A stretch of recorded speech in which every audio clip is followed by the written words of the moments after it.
Jsem Amber Sterlingová, 27letá stavební inženýrka žijící v Chicagu. Stála jsem ve stínu chicagského penthousu a svírala sklenici s vodou, až mi zbělely klouby, místnost byla plná drahých obleků a vůně drahého parfému. Můj bratr Adrian stál uprostřed a zářil pod lustrem. Pozvedl sklenku se šampaňským k přípitku. Místnost stichla, jen na vteřinu jsem si pomyslela, že by mi mohl skutečně poděkovat. Myslela jsem, že by mohl uznat, že jsem to byla já, kdo nakreslil plány, vyřešil bezpečnostní problémy a zachránil tenhle projekt. Místo toho se na mě podíval přímo s úšklepkem. A nezapomeňme na mou mladší sestru Amber, oznámil a jeho hlas se rozléhal tak, aby ho všichni slyšeli. Možná se po tomhle úspěchu konečně inspiruje a najde si skutečnou práci. Smích se nezvlnil, byla to vlna. Matka si zakryla ústa, aby skryla úsměv. Otec zavrtěl hlavou a díval se na mě, jako bych byla skvrna na koberci. Mysleli si, že jsem slaboch, mysleli si, že jsem jen nevzdělaná sestra, která žije v přívěsech. Neznali pravdu. Nevěděli, že nejsem jen neviditelná pomocnice.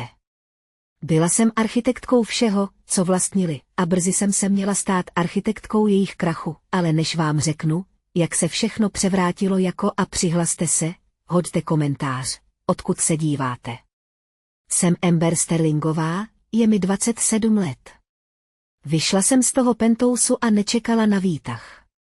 Šla jsem po schodech, potřebovala jsem cítit, jak mi nohy dopadají na betonové schody. Potřebovala jsem cítit pálení v nohou, abych si připomněla, že jsem skutečná, protože tam v tom pokoji jsem se díky své rodině cítila jako duch 20 pater schodů. Dolů, dolů, dolů. S každým dalším krokem zvuk jejich smíchu slábl, ale bodnutí Adrianiných slov pálilo ještě víc. Možná si Amber jednoho dne najde opravdovou práci. Opravdovou práci. Zastavila jsem se na odpočívadle v 10. patře a opřela se čelem o studenou, natřenou škvárovou zeď. Zavřela jsem oči a viděla jsem, jak se posledních 7 let mého života odehrává jako ve špatném filmu. Všem říkali, že jsem odešla z MIT, protože jsem to nezvládla. To byla oficiální rodinná historka.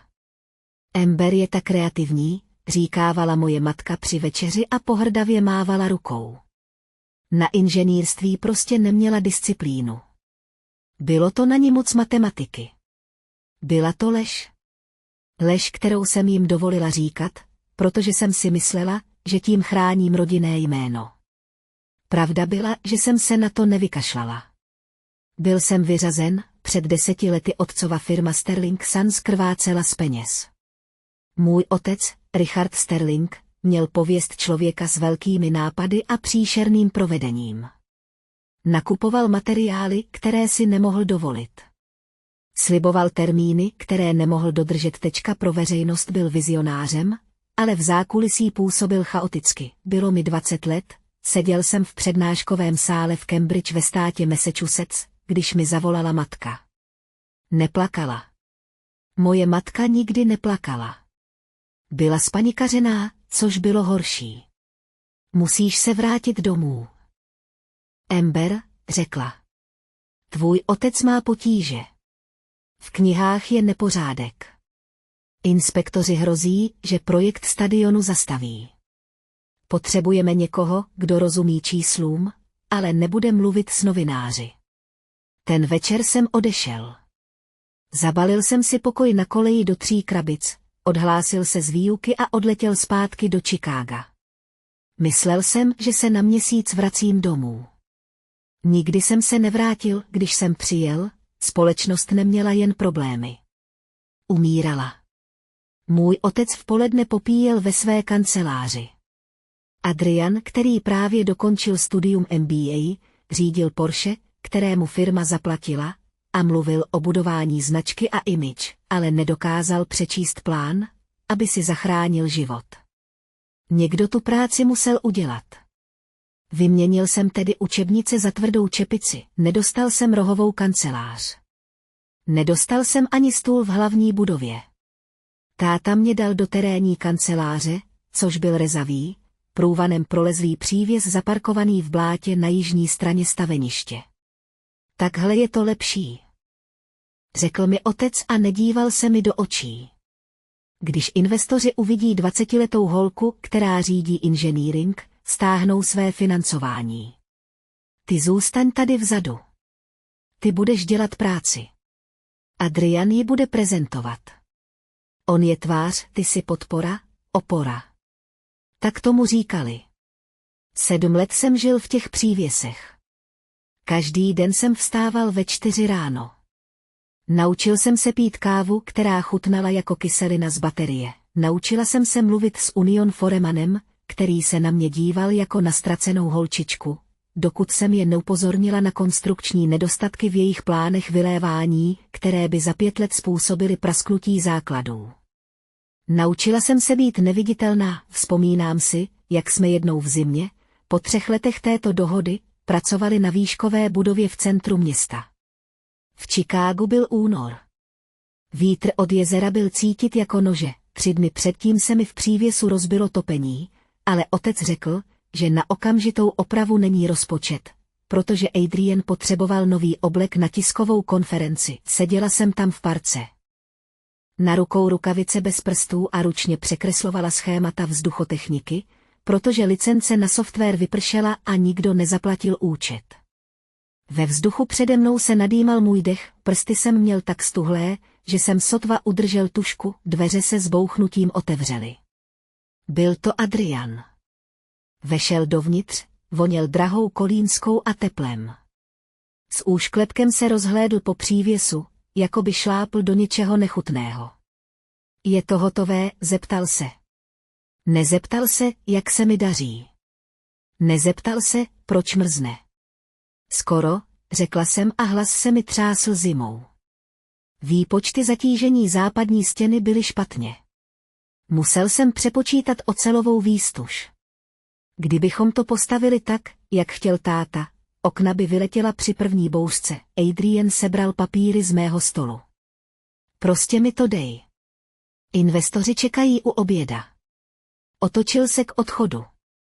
Adrene, zavolala jsem na něj. Zastavil se rukou na dveřích a nechal dovnitř foukat mrazivý vítr. Cože?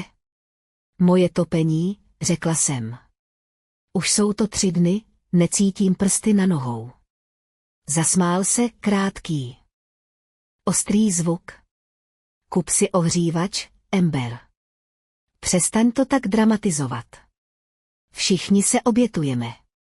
Vyšel ven a práskl dveřmi, přes špinavé okno jsem sledovala, jak nasedá do vyhřátého auta a odjíždí na oběd, který stál víc než můj měsíční nájem.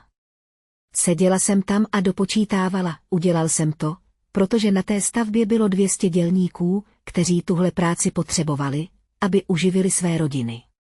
Udělal jsem to, protože kdyby se stavba nepovedla, lidem by se něco stalo. Udělal jsem to, protože jsem stále, hloupě, miloval svého otce a chtěl jsem ho zachránit před zkázou. Byl jsem tajným motorem, který udržoval Sterlingův stroj v chodu.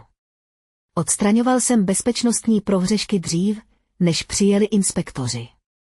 Přejednal jsem smlouvy s dodavateli, kteří byli připraveni nás žalovat, přepisoval jsem plány, které otec čmáral na ubrousky. A pokaždé, když byl projekt dokončen, pokaždé, když se otevírala nějaká budova, stál jsem vzadu v davu lidí v pracovních botách.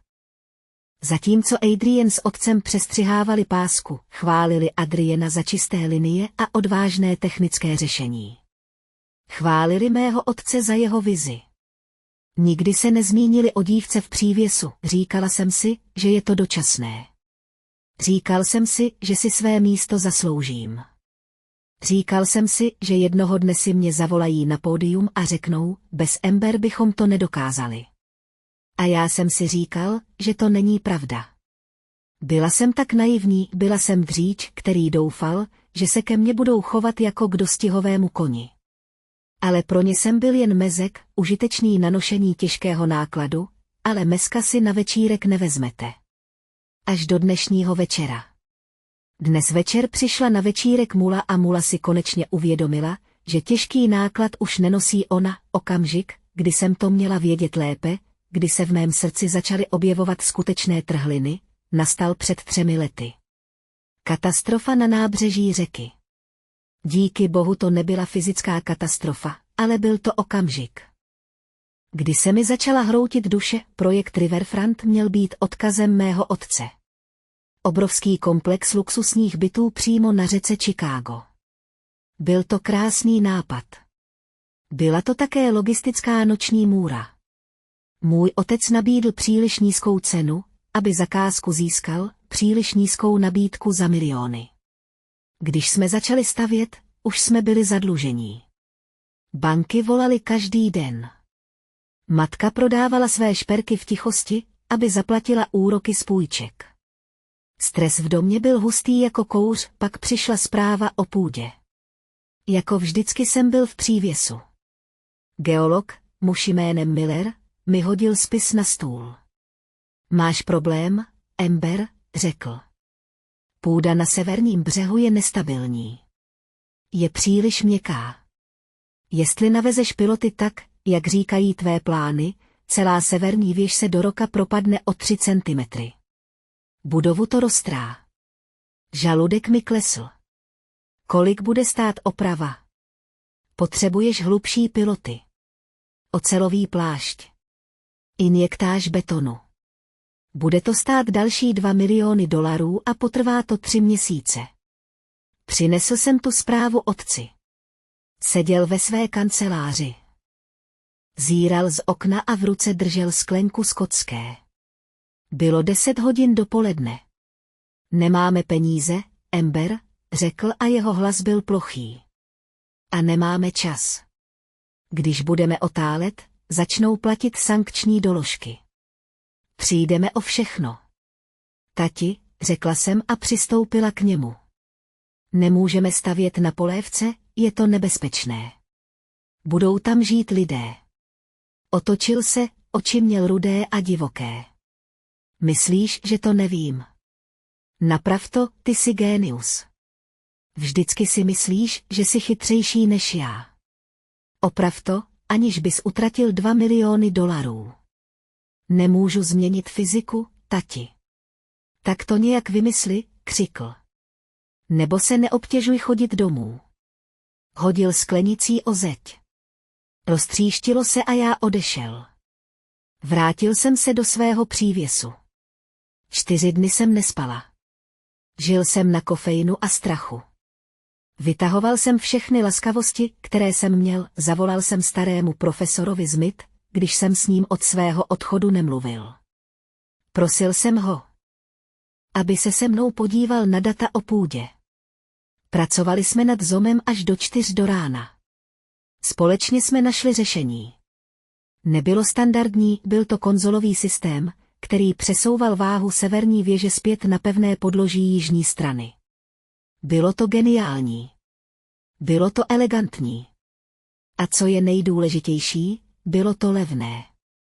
Využíval ocel, kterou jsme už měli, celý konstrukční plán jsem překreslil za 48 hodin.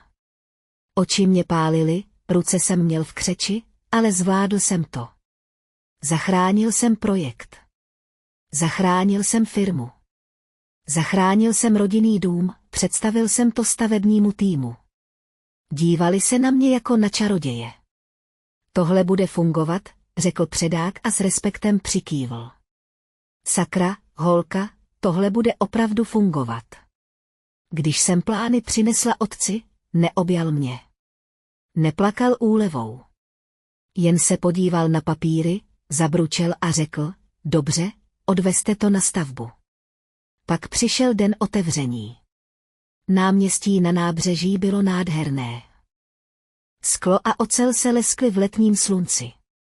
Byl tam i starosta. Byl tam tisk. Hrála dechovka, stála jsem u cateringového stanu a měla na sobě jednoduché černé šaty, které jsem si koupila v Targetu. Byla jsem unavená. Kosti mi těžkly, ale byla jsem hrdá. Dívala jsem se na tu severní věž, která stála rovně a vysoko, a věděla jsem, že jsem to dokázala. To je moje budova, Adrian přistoupil k pódiu. V námořnickém obleku vypadal jako filmová hvězda. Do kamer se blízkl svými dokonalými bílými zuby. Děkuji vám všem, že jste přišli, řekl Adrian a jeho hlas byl hladký jako hedvábí. Když jsme s tímto projektem začínali, čelili jsme nemožným výzvám. Půda, rozpočet, časový plán, mnoho lidí říkalo, že to nejde. To je pravda, řekl. Pro dramatický efekt se odmlčel, dav se naklonil. Ale já jsem věděla, že to zvládneme, řekla Adrian. Strávila jsem mnoho bezesných nocí při pohledu na ty plány. Věděla jsem, že když použijeme konzolový systém, můžeme zátěž rozložit. Byl to risk. Ale vedení je o riskování. Stuhl jsem. Vzduch mi opustil plíce. Strávil bezesné noci. Díval se na plány. Adrian by nerozeznal konzolu od melounu, jako další přistoupil k mikrofonu můj otec. Jsem na svého syna tak pyšný, řekl a rozářil se. Adrian ukazuje, na jakých inovacích je společnost Sterling & Sons postavena. Je budoucností města. Dav zatleskal. Starosta potřásl Adrianovi rukou. Společně se vyfotografovali. Praskaly žárovky blesků. Stál jsem tam sám u popelnic za stanem. Kolem prošel číšník s tácem prázdných sklenic. Vrazil do mě. Promiňte, slečno, řekl hrubě. Překážíte mi. Nebyla jsem člověk. Byla jsem překážka. Přímo na pódiu jsem sledovala, jak můj bratr přebírá cenu za inovaci v architektuře. Plaketu držel vysoko. Plaketu, kterou jsem si zasloužil. Plaketu, která patřila dívce s třesoucíma se rukama a levným topením v přívěsu. Chtělo se mi křičet. Chtěl jsem vyběhnout na pódium a vytrhnout mu mikrofon z ruky. Chtěl jsem křičet, ptát se ho. Jak hluboké jsou ty piloty, ptát se ho, jaký je poměr nosnosti. On to neví, ale já to nevěděl, mlčel jsem, proč? Protože jsem měl podmínky. Byl jsem vycvičen k tomu, abych byl záchrannou sítí, ne hvězdou. Říkal jsem si, že na mé oběti záleží. Říkal jsem si, že udržet rodinu nad vodou je ušlechtilá věc. Mýlil jsem se. Nebylo to ušlechtilé. Bylo to ubohé, toho dne na nábřeží jsem dostal lekci, i když jsem si ji přiznal až po letech. Moje rodina mě neměla ráda. Milovali to, co jsem pro ně mohl udělat. A čím víc jsem toho udělal, tím méně si mě vážili, zachránil jsem je před bankrotem a odměnou mi bylo vymazání. Ráno po večírku v penthousu jsem se probudil ve svém bytě. Nebyl to penthouse. Byl to byt ve 4. patře ve čtvrti, kde se v noci nechodí samo, barva se loupala a chladič řinčel jako chcípající motor. Hlava mi třeštila. Ne z alkoholu, nepila jsem, ale z naprostého emocionálního vyčerpání z toho, že mě někdo ponížil před 200 chicagské smetánky, posadil jsem se a zkontroloval telefon. Blikaly na něm notifikace. 17 zmeškaných hovorů. 32 textovek. Obrátil se mi žaludek. Odemkla jsem obrazovku, první zpráva byla od Adrian. Odesláno ve 2 ráno. Kam si sakra šla? Odešla si dřív, než odjeli investoři. Neuvěřitelně sobecké, Amber. Strapnila si nás. Zase. Další byla z 2 hodiny 15 minut. Musíme si promluvit o ekověži. Táta říkal, že máš v notebooku finální soubory CAD. Pošli mi je hned. Pak ve 3 ráno. Ty mě ignoruješ? Nehraj si na nic, Amber. Nejsi dost chytrá na to, abys se mnou hrála hry. Sjela jsem dolů. Byla tam zpráva od mé matky. Neptala se, jestli jsem v pořádku. Neomlouvala se za Adrianin přípitek. Amber, zvedni telefon. Potřebujeme tvůj podpis na dokumentech o převodu práv na EcoTour. Právníci na nás tlačí. Přestaň trucovat a splň svou povinnost. Zadívala jsem se na obrazovku. Povinnost. Zase to slovo. Ekověž. Co to bylo za projekt, který Adrian včera večer oslavoval? Můj projekt. Můj koncept zelené energie, ten, na kterém jsem posledních 8 měsíců pracovala, zatímco Adrian trávil dovolenou v Buildu. Potřebovali můj podpis. Z právního hlediska, protože jsem byla registrovaným inženýrem na žádosti o povolení, protože Adrian neměl licenci. Bez mého formálního uvolnění nemohli pokročit s prodejem práv na stavbu. Nechtěli omluvu. Nechtěli smír. Chtěli mé vlastnictví, v ruce mi zazvonil telefon. Byla to moje matka. Zíral jsem na obrázek jejího průkazu, na fotku pořízenou před lety, kde skutečně vypadala mile.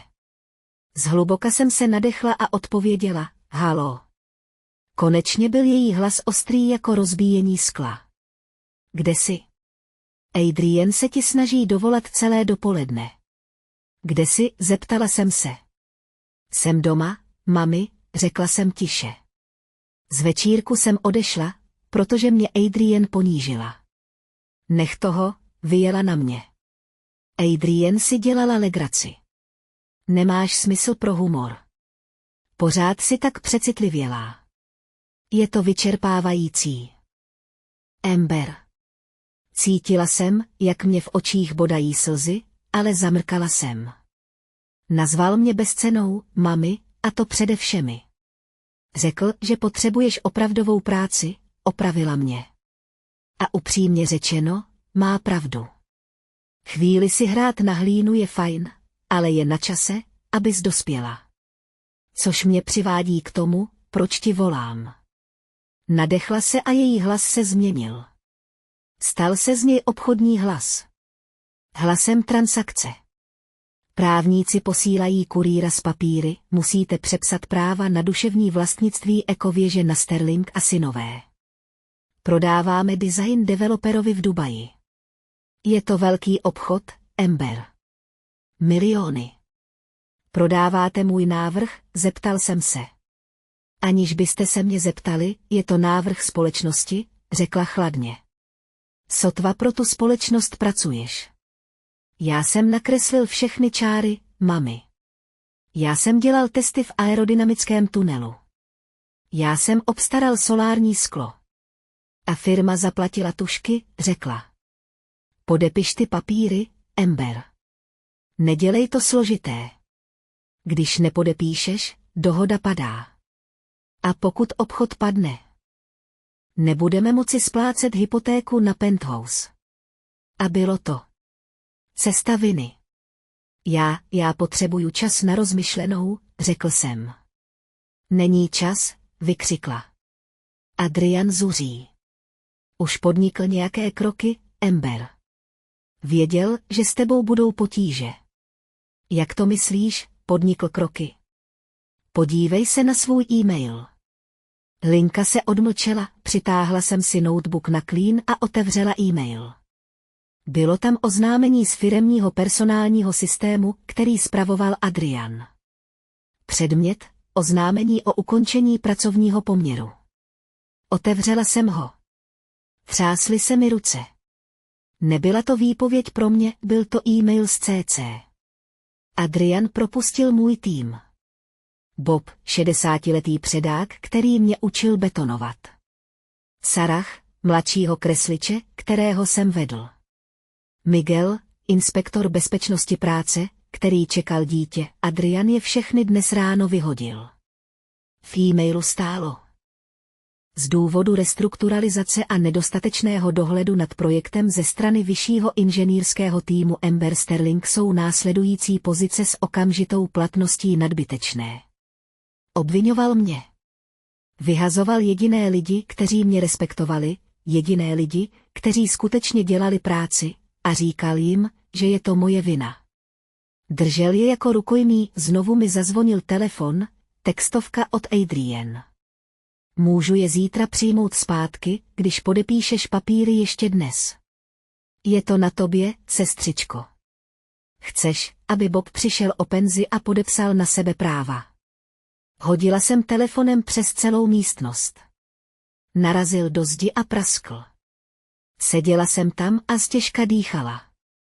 Měla jsem pocit, že se mi propadá hrudník. Tohle už nebyla jen rodinná dysfunkce. Tohle bylo vydírání. Tohle byla válka, nezáleželo jim na mě. Považovali mě za zdroj, který je třeba těžit, dokud nebudu prázdný, a pak se mě zbavit. A teď byli ochotni ublížit nevinným lidem. Jen aby mě měli pod kontrolou, vešla jsem do své maličké koupelny a postříkala si obličej studenou vodou. Podívala jsem se na sebe do zrcadla. Potřebovala jsem být. Ne, zašeptala jsem do odrazu, nehodlala jsem se podepsat, ale taky jsem nehodlala jen tak říct ne. Kdybych řekla ne, můj podpis by prostě zfalšovali nebo by zničili mou pověst. Musela jsem udělat něco, co nikdy nečekali. Vrátila jsem se do obývacího pokoje a zvedla svůj prasklý telefon. Adrianovi jsem neodepsala. Nezavolala jsem matce. Místo toho jsem otevřela notebook a přihlásila se na zabezpečený server. Měla jsem asi hodinu času, než si uvědomili, že jim nevyhovuji, a zamkli mě. Potřebovala jsem si všechno stáhnout. Každý e-mail, každý koncept, každou zfalšovanou bezpečnostní zprávu, kterou se Adrian snažil skrýt. Chtěli můj podpis, fajn, ale spolu s ním chtěli získat i celou pravdu. Zatímco se soubory stahovaly, udělala jsem tu chybu, že jsem otevřela sociální sítě. Nevím. Proč jsem to udělala? Možná jsem chtěl vidět škody. Možná jsem se chtěl podívat, jestli se mě někdo zastal. Otevřel jsem Instagram. Jako první se mi na fédu objevil Adrianův příspěvek z večírku. Byla to fotka hlavního týmu, jak přijímá potlesk po svém přípitku. Vzpomněla jsem si na ten okamžik, stála jsem úplně vlevo, tvářila se rozpačitě a držela v ruce sklenici s vodou. Adrian stála uprostřed. Rodiče byli napravo, ale na fotce na obrazovce jsem tam nebyl. Fotka byla upravená, nejen oříznutá, někdo obrázek profesionálně vyretušoval, aby mě úplně odstranil. Tam, kde jsem stála, bylo teď jen plynulé prodloužení sametových závěsů a rostlina v květináči. Přiblížila jsem si obrázek. Byla to bezchybná práce. Jako bych nikdy neexistoval, podíval jsem se na titulek. V Adrian Sterling Arch vyžaduje vizionářské vedení odvážné činy. Včera večer jsme oslavili budoucnost ekověže. Jsme hrdí na to, že můžeme vést tuto rodinu a tuto firmu do nové éry dokonalosti. Úspěch je někdy solo cesta. Ale pohled z vrcholu stojí za to. Číslo architektura, číslo vizionářství, číslo Sterlingový odkaz, číslo self-made. Cítil jsem, jak mi v krku bublá smích, ale znělo to jako vzlik. Self-made, nedokázal si ani uvařit kávu, aniž by si zavolal asistenta, prolétla jsem komentáře. Tak inspirativní, Adrian. Jsi geniální člověk. Rodina Sterlingů nikdy nechybí. A pak komentář od jednoho z mých bratranců. Kde je Amber? Adrian odpověděla. Amber by nezvládla tlak první ligy. Bere si volno, aby se zorientovala. Přejeme jí všechno nejlepší. Zíral jsem na obrazovku, dokud se pixely nerozmazaly. Na to, aby mě okradla o peníze, to nestačilo. Nestačilo ukrást mou práci. Museli mi ukrást i realitu. Přepisovali historii v reálném čase. Pro svět jsem nebyl architektem, nebyl jsem inženýr. Byla jsem jen labilní malá sestra, která to nezvládla. Tohle bylo vymazání. Systematicky mě vymazávali z mého vlastního života, kdybych zítra zmizela. Jediným záznamem o mém působení ve firmě Sterling & Sons by bylo několik podepsaných povolení pohřbených v městském archivu. Zaplavil mě chladný klid. Nahradil paniku. Nahradil smutek. Uvědomil jsem si něco důležitého. Vymazali mě, protože se mě báli. Kdybych byl bezcenný, nemuseli by se tak usilovně snažit mě skrýt, nikoho z fotky nevyřízneš. Vystřihnete člověka, který ohrožuje vaši pozornost. Vystřihnete člověka, který skutečně odvedl práci, protože jeho přítomnost dokazuje, že jste podvodník. Měli strach, podíval jsem se na lištu stahování na svém notebooku. 100% hotovo. Měl jsem to všechno. Původní metadata plánů EcoTaur, na kterých bylo jako tvůrce uvedeno moje uživatelské IT časové značky, které ukazovaly, že jsem na nich pracoval 400 hodin, když byl Adrian na Ibize. E-maily od Adriana, ve kterých mě žádal, abych to zhloupl, aby prezentaci pochopil. A hlavně jsem měl složku Draft 4. Draft 4 byla verze plánů EcoTaur, kterou jsem před 2 týdny odmítl. Ano. Byla levnější na stavbu, používala jinou slitinu pro nosné trámy. Ale moje výpočty ukázaly, že při silném větru, jaký v Chicagu panuje každou zimu, by namáhání spojů překročilo bezpečnostní limity o 15%. Nespadla by okamžitě, ale za 10 let by to byla smrtelná past. Ten soubor jsem označil nápisem nepoužívat nebezpečné, zamítnuto inženýrem. Otevřel jsem složku na disku, abych si to ještě jednou zkontroloval. Srdce se mi zastavilo. V protokolu serveru byla nedávná aktivita na návrhu pro soubor, včera k němu přistupoval Adrian a byl přejmenován na Final Submission Permit PDF mi Blood Colded, nekradli jen můj návrh. Používali zamítnutou levnou verzi, aby ušetřili peníze, nebezpečnou verzi a protože potřebovali můj podpis na převod práv, to znamenalo, že pravděpodobně plánovali použít i mé inženýrské razítko na žádosti o povolení. Kdyby ta budova vyrostla a kdyby někoho zranila. Vyšetřování by hledalo inženýra záznamu. Našli by moje jméno. Moje razítko, nechtěli mě jen tak vymazat. Chtěli mě podrazit, kdyby ekostavba selhala, Adrian by řekla, já jsem ji jen financovala. Amber ji navrhla. Podívej, tady je její razítko. Šel bych do vězení za nedbalost, a on by hrál truchlícího bratra, kterého zradila jeho neschopná sestra, zavřel jsem notebook. Cvaknutí víka znělo v tichém bytě jako výstřel. Vstal jsem. Šel jsem ke skříni a vytáhl svůj dobrý oblek. Ten, který jsem si koupil k maturitě, na kterou rodiče nepřišli, už jsem nehodlala plakat. Nehodlala jsem se schovávat.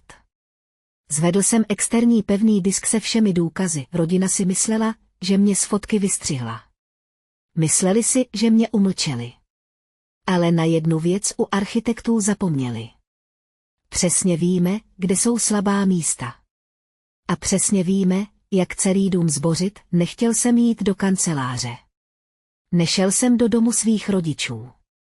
Šel jsem za Zoe Vanceovou, největší konkurentkou ve městě, jedinou ženou, které se můj otec bál. Válka začala a já jsem přinášel munici, stál jsem na chodníku před budovou Vance Associates. Byla to skleněná věž, která vypadala jako ledový úlomek zařezávající se do nebe. Byla čistá, ostrá a zastrašující, stejně jako Zoe Vanceová.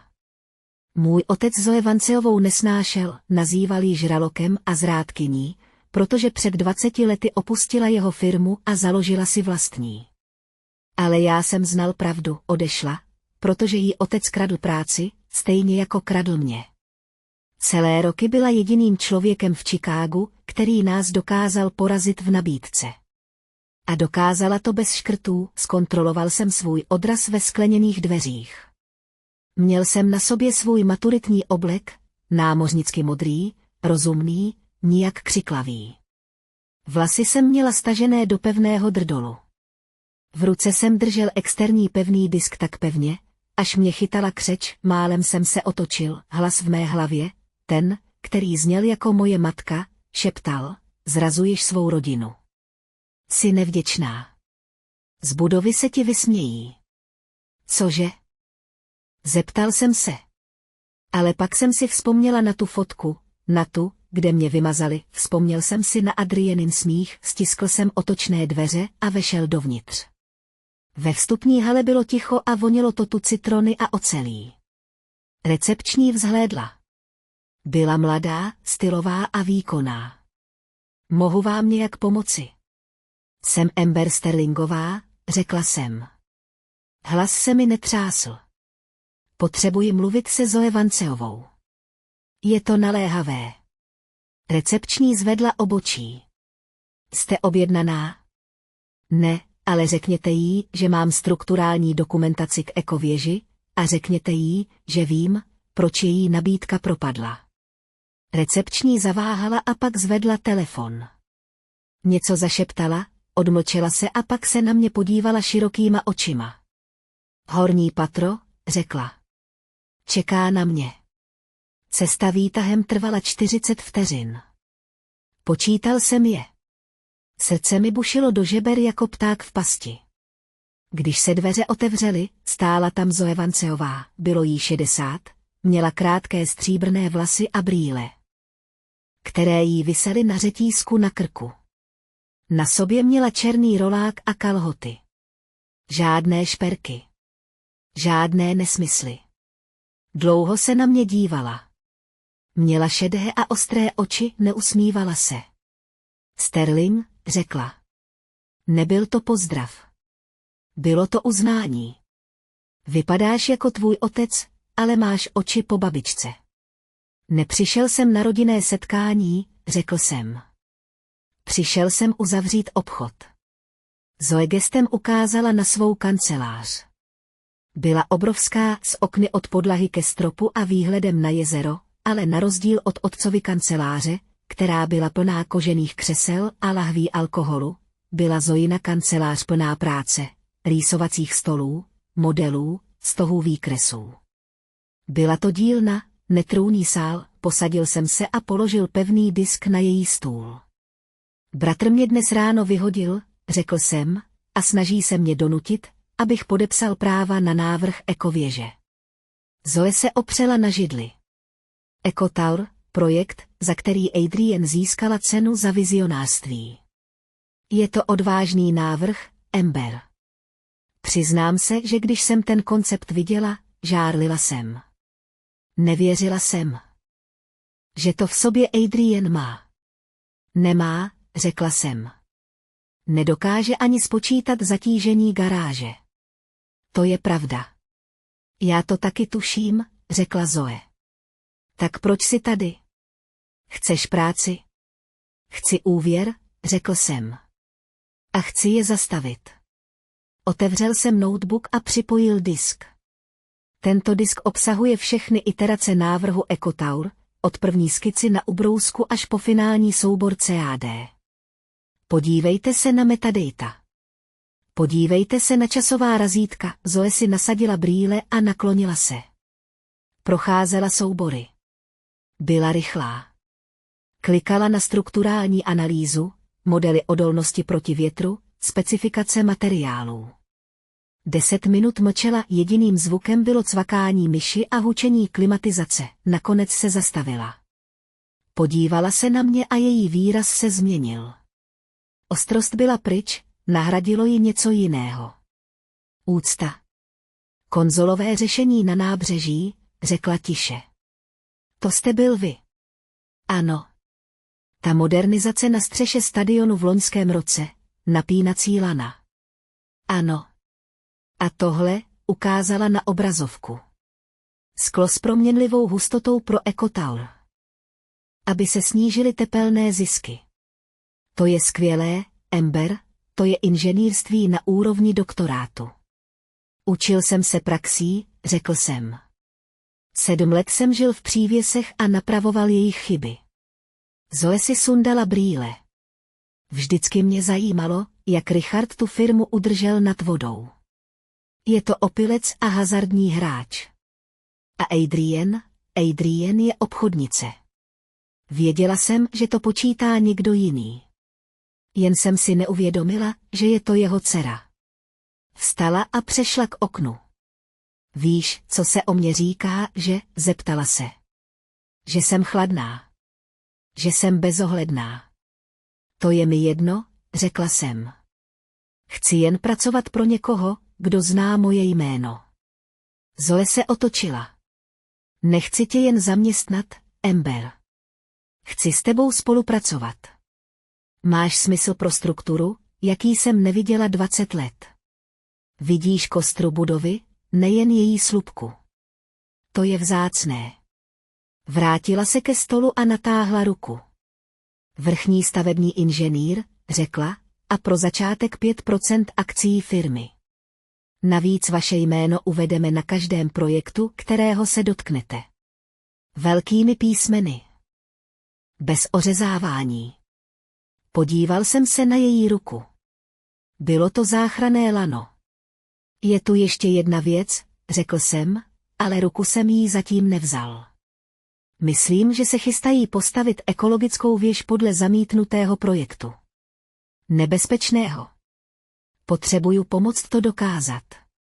Zoe se zúžily oči. Jestli to udělají, budou umírat lidé. Já vím, řekl jsem. Proto jsem tady.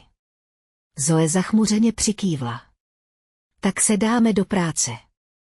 Vítej v týmu, Amber. Potřásla jsem jí rukou. Byla pevná a vřelá. Poprvé v životě jsem nebyla jen pomocnice, ale partnerka, první týdenní záloha v Associates byl šok. Měla jsem vlastní kancelář. Měla zavírací dveře. Bylo v ní teplo. Měla jsem výkonný počítač a židli, ze které mě nebolela záda. Ale největší šok byla kultura, v úterý jsem byl na schůzce s mladšími architekty. Upozornil jsem na potenciální problém s odvodněním v návrhu náměstí. Čekal jsem, že budou koulet očima nebo mi řeknou, abych byl sticha, jako by to udělal Adrian, místo toho hlavní architekt, muž jménem David. Přestal psát. Počkejte, vysvětlete mi to, řekl. Vysvětlil jsem to. Má pravdu, řekl David skupině. Dobrý postřeh, Amber. Děkuji ti. Děkuji. 2 slova, která jsem neslyšela 7 let. Vrátila jsem se do své kanceláře a zavřela dveře, protože mi bylo do pláče. Bylo ubohé, jak moc jsem hladověla po základní slušnosti, ale nedokázala jsem se uvolnit. V žaludku jsem měla uzel, který nechtěl zmizet, stále jsem kontrolovala portál odboru stavebního úřadu města Chicaga. Byla to veřejná webová stránka, kde se daly sledovat žádosti o povolení. Věděla jsem, že moje rodina je zoufalá. Na pátek bylo naplánováno slavnostní položení základního kamene EcoTower, to znamenalo, že dnes do středy potřebovali schválit kompletní stavební povolení. Seděl jsem u svého stolu v 8 večer. Kancelář byla většinou prázdná. Jen na chodbě se pohybovala úklidová četa. Modré světlo monitoru mi ozařovalo tvář. Stiskl jsem tlačítko obnovit na portálu. Žádost číslo B, 2025, 8892 Sterling Sands EcoTower. Stav schválen, srdce se mi zastavilo. Schváleno. To znamenalo, že předložili konečné stavební výkresy a licencovaný inženýr je opatřil razítkem. Ale já jsem je neorazítkoval. A já jsem byl jediným licencovaným stavebním inženýrem na projektu, Adrian neměl licenci. Mému otci byla licence pozastavena do doby, než bude provedena kontrola jeho kreditů za průběžné vzdělávání. Další nepořádek, který jsem za něj uklízel. Jak tedy získali povolení, klikla jsem na záložku zobrazit dokumenty. Soubor se stahoval pomalu. Moje internetové připojení bylo rychlé, ale čas jakoby se zpomalil. PDF soubor se otevřel. Posunul jsem se kolem titulního listu. Přes soulad s územním plánem přešel jsem rovnou ke konstrukčním schématům. Podíval jsem se na specifikace nosníků na straně 42. Typ nosníku, ocel 2TV12X26 třídy 50. Zalapal jsem po dechu. Ne, zašeptal jsem. Ne. 2TV12X26 byla specifikace z návrhu 4. Levný návrh, zamítnutý návrh. Bezpečná specifikace, Ta, kterou jsem dokončil v návrhu 8, byla dvojité V14X90. Byla mnohem těžší, mnohem pevnější a mnohem dražší, lehčí ocel jim ušetřila asi $4 miliony za materiál, ale snížila nosnost při větru o 35%. V chicagské zimě, při silném větru od jezera, by se tyto nosníky zkroutily. Sklo by vyskočilo. Podlahy by se prohýbaly, byla to katastrofa, která čekala, až se stane. Posunul jsem se do pravého dolního rohu stránky. Blok s podpisem. Tam bylo razítko. Amber Sterlingová, číslo licence PE 98 minut 2000, 214 stát Illinois a přes razítko podpis modrým inkoustem. Amber Sterlingová, vypadalo to přesně jako můj podpis.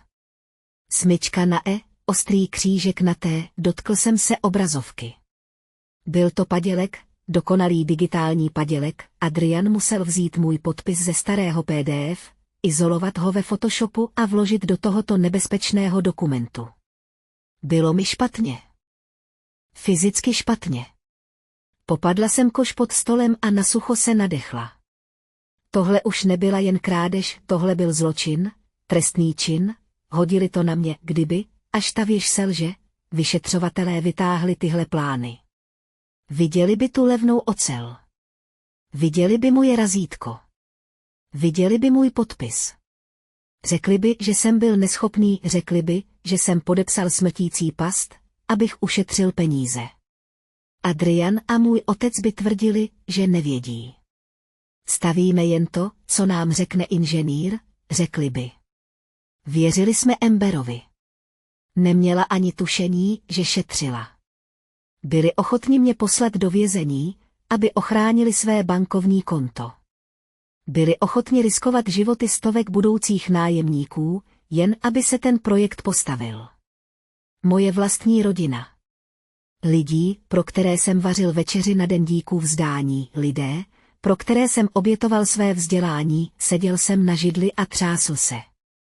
Strach byl pryč. Nahradil ho chladný, tvrdý vztek. Byl to pocit, který jsem si nikdy předtím nedovolila pocítit. Zvedl jsem telefon a vytočil Zoino osobní číslo. Zvedl to hned při prvním zazvonění. Zoji, řekla jsem. Můj hlas zněl divně. Plochý kovový. Amber, co se děje? Je pozdě. Udělali to, řekla jsem. Předložili návrh 4, ten nebezpečný, a zfalšovali můj podpis. Na druhé straně bylo ticho. Pak zvuk pohybu, cinkání klíčů. Zůstaň tam, řekla Zoe. Volám svému příteli. Jmenuje se inspektor Davis. Je to šéf stavební bezpečnostní komise. Ničeho se nedotýkej. Nezavírejte prohlížeč. Budu tam za 20 minut. Pokusí se mě pohřbít, řekl jsem. Ne, Amber, řekla Zoe pevně. Právě si vykopali vlastní hrob. My je tam prostě zatlačíme. Inspektor Davis byl velký muž s rukama, které vypadaly, jako by dokázali rozdrtit cihlu. Měl na sobě pomačkaný plášť a vypadal unaveně, ale jeho oči byly bdělé. Stál za mým stolem a díval se na obrazovku. Zoe stála vedle něj. Jste si jistý, že je to padělek? Ano. Odpověděl jsem. Davis se zeptal. Jeho hlas zněl skřípavě. Jsem si jistý, řekl jsem. Nikdy jsem nepodepsal návrh na. Výslovně jsem ho označil jako zamítnutý v našem interním serveru. Podívejte se. Vytáhl jsem důkazní materiál, pevný disk, který jsem si přinesl s sebou. Ukázal jsem jim historii souborů. Podívejte se sem, ukázal jsem. Vytvořeno 12. října. Označen jako nebezpečný 14. října. Na tomto návrhu jsem provedl simulaci, selhala při rychlosti větru 60 mil za hodinu, 60, zamračil se Davis. Ve smyčce míváme nárazy 80. Přesně tak, řekl jsem. Tady je e-mail, který jsem poslal bratrovi a ve kterém vysvětluji, proč jsme nemohli tuhle krádež provést. A tady je jeho odpověď. Otevřel jsem e-mail. Od Adriana Sterlinga pro Amber Sterlingovou předmět. Restojí, že to přeháníš, Amber. Bezpečnostní rezervy jsou příliš vysoké. Musíme snížit náklady, jinak investoři odejdou. Najdi způsob, jak zajistit. Aby levnější ocel fungovala, přestaň být zbabělec. Davis si přečetl e-mail a zavrčel. Přestaň být zbabělec. Milý chlapík. Fyzika ho nezajímala, řekl jsem. Zajímala ho jen marže. Otočil jsem se k Zoe. Tohle je vážné, Zoe. Jestli na základě těchto plánů v pátek zahájí stavbu, bude to trestný čin nedbalosti. Cože, zeptala jsem se. Podvod, padělání. Musíme je zastavit, řekla Zoe. Ale musíme to udělat veřejně. Když podáme stížnost jen v tichosti, Richard bude tahat za nitky. Má přátele v úřadu územního plánování, bude tvrdit, že šlo o administrativní chybu, plány stáhne a později předloží nové. Uteče. Nechci, aby utekl, řekl jsem, oba se na mě podívali. Chci, aby to všichni viděli, řekl jsem. Chci, aby to viděli investoři. Chci, aby to vidělo město. Pokusili se zničit mou pověst. Chci zničit jejich lež. Co máš na mysli? Davis se zeptal. Slavnostní položení základního kamene, řekl jsem. V pátek ráno, budou tam všichni, tisk. Investoři. Starosta. Chceš se na tu oslavu vetřít?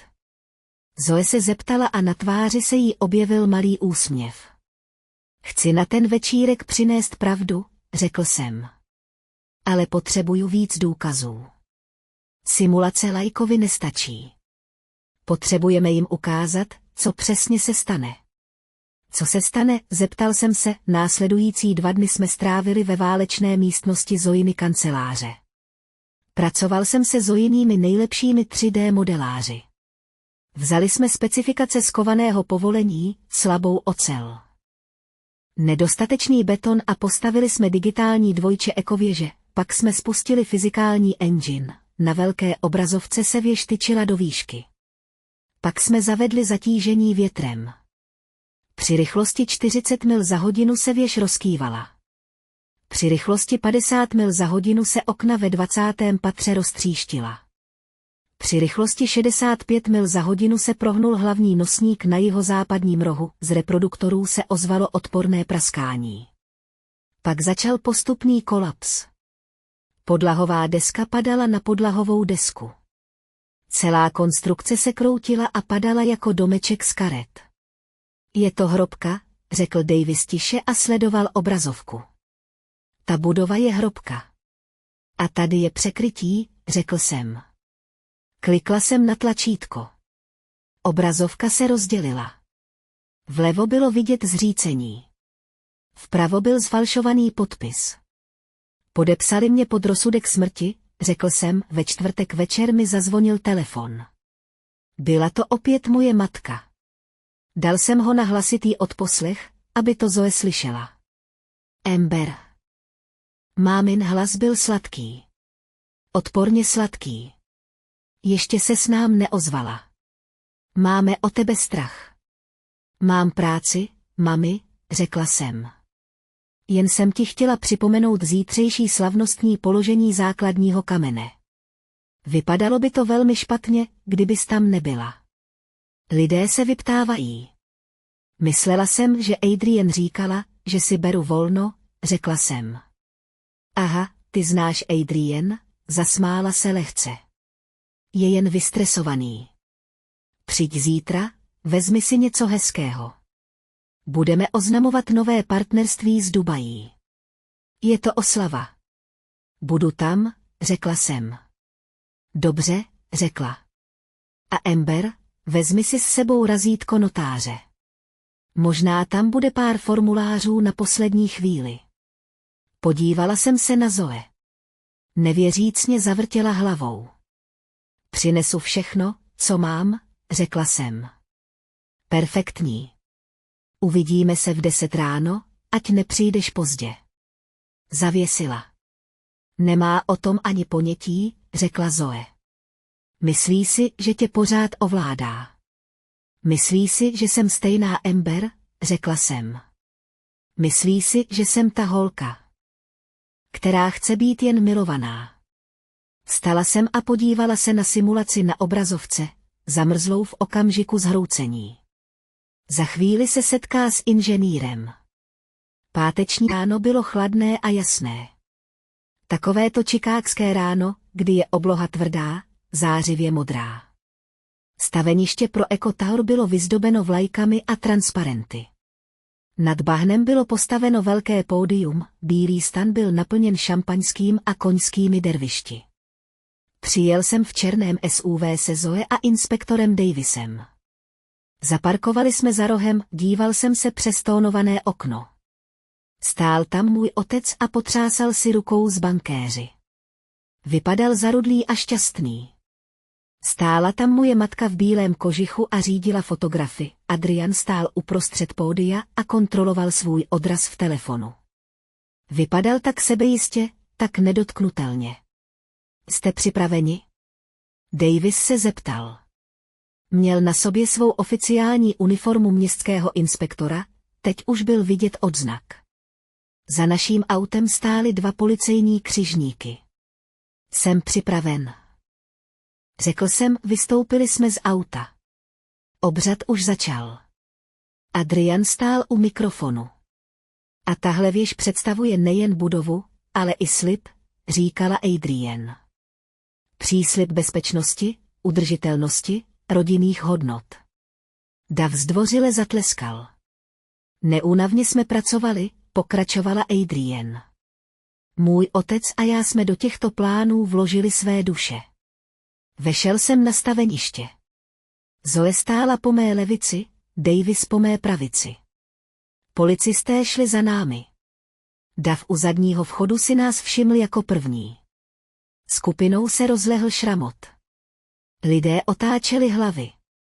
Potlesk utichl, Adrian zamžourala proti slunci. Viděl mě. Aha, řekl a jeho úsměv na vteřinu ochabl. A tady je moje sestra Amber. Jako obvykle se trochu opozdila, zasmál se nervózně. Pojď sem nahoru, Amber. Přidej se k rodině. Neusmála jsem se. Nemávala jsem. Šla jsem dál. Šla jsem přímo středovou uličkou. Investoři v drahých oblecích se před námi rozestoupili. Vystoupal jsem po schodech na pódium. Amber, co to děláš? Zasyčela moje matka a vykročila vpřed. Co je to za lidi? Tohle je inspektor Davis, řekla jsem a můj hlas zesílil mikrofon, když jsem k němu přistoupila blíž, Adrian se pokusil uchopit mikrofon. Dobře, děkuju, Amber. Můžeme si o tom promluvit později. Inspektor Davis se postavil mezi nás. Byl o metr vyšší než Adrian. Ustupte, pane Sterlingu. Dav mrtvolně stichl. Co to má znamenat, dožadoval se otec a chlácholivě vyrazil vpřed. Tohle je soukromá akce. Tohle je místo činu, řekl Davis. Jeho hlas se rozléhal po celém staveništi. Všechny kamery teď blikaly. Všechny objektivy mířily na nás. Místo činu, zasmála se Adrian, ale znělo to jako dušení. To je směšné. Máme povolení. Máte padělaná povolení, řekl jsem. Podíval jsem se na Dav. Podíval jsem se přímo na investory. Jmenuji se Amber Sterlingová, řekla jsem jasně. Jsem stavební inženýr této firmy. Povolení, která byla ve středu předložena městu, jsou opatřena mým podpisem a mým razítkem. Ano. Řekl jsem, odmlčel jsem se, ale nepodepsal jsem je. Dav zalapal po dechu. Předložené plány využívají nekvalitní ocel, pokračoval jsem. Nosník 2TV, 12, X, 26. Pokud bude tato budova postavena podle návrhu mého bratra, do 5 let se zřítí. Lže, vykřikl Adrian. Teď se tvářil divoce. Je to blázen. Žárlí, protože jsem ji vyhodil. Mám důkaz, řekla jsem klidně. Zvedla jsem pevný disk. A městský odbor stavebnictví taky. Máme metadata, která dokazují, že jde o padělek. Máme e-maily, ve kterých jste požadovala levnější materiály v rozporu s bezpečnostními předpisy. Zoe přistoupila blíž. Osobně jsem si ty spisy prohlédla. Jako licencovaný architekt ve státě Illinois potvrzuji, že plány, které Adrian Sterling předložil, jsou katastrofickým selháním, které čeká na to, až se stane. Investoři ustupovali. Bankéři telefonovali. To je pomluva, křičel otec. Budu vás žalovat všechny. Nemůžeš mě žalovat, řekl Davis. Jste zatčeni. Na pódium vstoupili policisté. Richard Sterling, Adrian Sterlingová, řekl Davis. Jste zatčeni za podvod, padělání a ohrožení z nedbalosti. Adrian se z tváře vytratila barva. Podíval se na mě, oči vytřeštěné šokem. Vypadal jako dítě. Amber, prosil. Amber, řekni jim to. Řekni jim, že je to omyl. Jsme rodina. Podíval jsem se na něj. Podívala jsem se na bratra, který se mi vysmíval, na bratra, který mě vymazal z fotografie, na bratra, který mi na 7 let ukradl život. Rodina nestaví své jmění na hrobě své sestry, řekla jsem, policisté mu nasadili pouta. Adrian upustil obřadní zlatou lopatu. S dutým žuchnutím dopadla na dřevěné pódium, matka křičela, nedotýkejte se ho. Víš, kdo jsme? Ano, odpověděla jsem jí. Víme přesně, kdo jsi, a teď to vědí i všichni ostatní. Otočil jsem se k ním zády. Sešla jsem po schodech dolů, Zoe mi položila ruku na rameno. Vedla sis dobře. Řekla, naposledy jsem se ohlédl. Adrian vedli do policejního auta. Otec se hádal s policistou, obličej měl fialový, máma stála sama na pódiu, rozhlížela se kolem a uvědomovala si, že už se na ní nikdo nedívá se závistí. Dívali se na ní s lítostí, jejich říše se pomalu nehroutila. Implodovalo stejně jako budova v mé simulaci. A já jsem byl ten, kdo stiskl tlačítko, spad trval 6 měsíců. Bylo to chaotické. Bylo to hlasité. Bylo to všude. Skandál Sterling byl ve zprávách každý večer po celé týdny, vyšetřování odhalilo všechno. Nejen ekověž, ale i roky finančních podvodů. Můj otec 10 let falšoval účetnictví. Adrian uplácel inspektory na jiných zakázkách, na zakázkách, které jsem neřídil. Přišli o všechno, banka zabavila střešní byt. Společnost byla rozpuštěna. Můj otec přišel natrvalo o licenci architekta. Ze zdravotních důvodů se vyhnul vězení, ale byl zlomený muž, žil v malém pronajatém bytě na předměstí. Zneuctěný a zapomenutý Adrian takové štěstí neměl. Protože zfalšoval podpis, což byl přímo trestný čin, a protože jeho úmyslem bylo podvést investory, soudce nebyl schovívavý. Byl odsouzen na 4 roky do federálního vězení.